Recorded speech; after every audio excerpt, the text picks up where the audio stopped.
Dans le reste de l'actualité internationale, il y a ces démissions en bloc annoncées hier en Irak. Les 73 députés sadristes du courant du leader chiite Moqtada Sadr, plus grande force parlementaire, ont démissionné ce dimanche.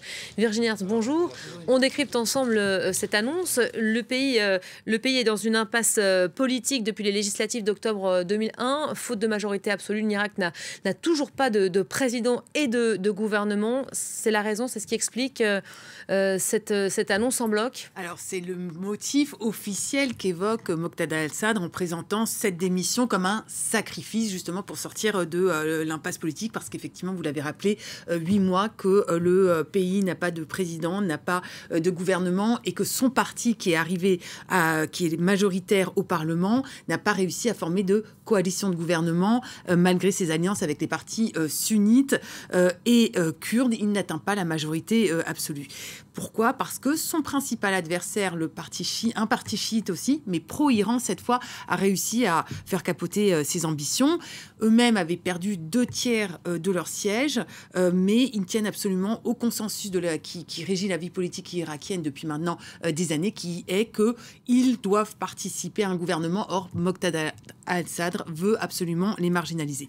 Donc finalement, en faisant cette annonce, Moqtada al-Sadr les met au pied du mur, les défie de trouver une alliance pour faire un gouvernement, et c'est une façon aussi détournée de se déresponsabiliser de cette impasse politique qui risque de durer. Alors, certains observateurs de la vie politique irakienne pensent que c'est un coup de bluff ou un coup de pression, parce qu'en fait, il s'agit d'une annonce de démission. En principe, pour qu'elle soit validée, il faut qu'elle soit acceptée par une majorité du Parlement dans les 30 jours. Or, les députés sont maintenant en vacances parlementaires depuis jeudi. Ils vont reprendre en principe leur travail en août, et donc on est dans une totale incertitude. Un flou donc sur cette validation des démissions.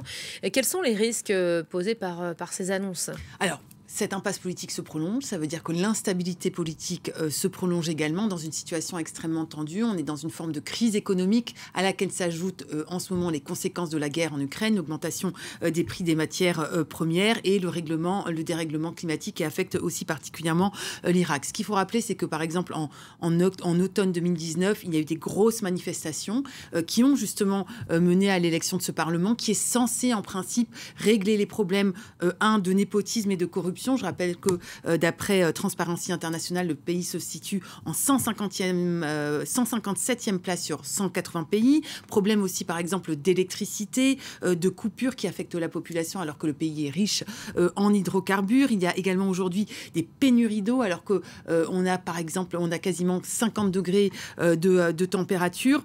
Il y a un mois, l'envoyé spécial de l'ONU en Irak a dit que la rue était sur le point de déborder, et au-delà du débordement de la rue, il peut y avoir des débordements armés avec des milices. On sait que la plupart des partis, en particulier les partis chiites, sont armés et pourraient activer leurs milices.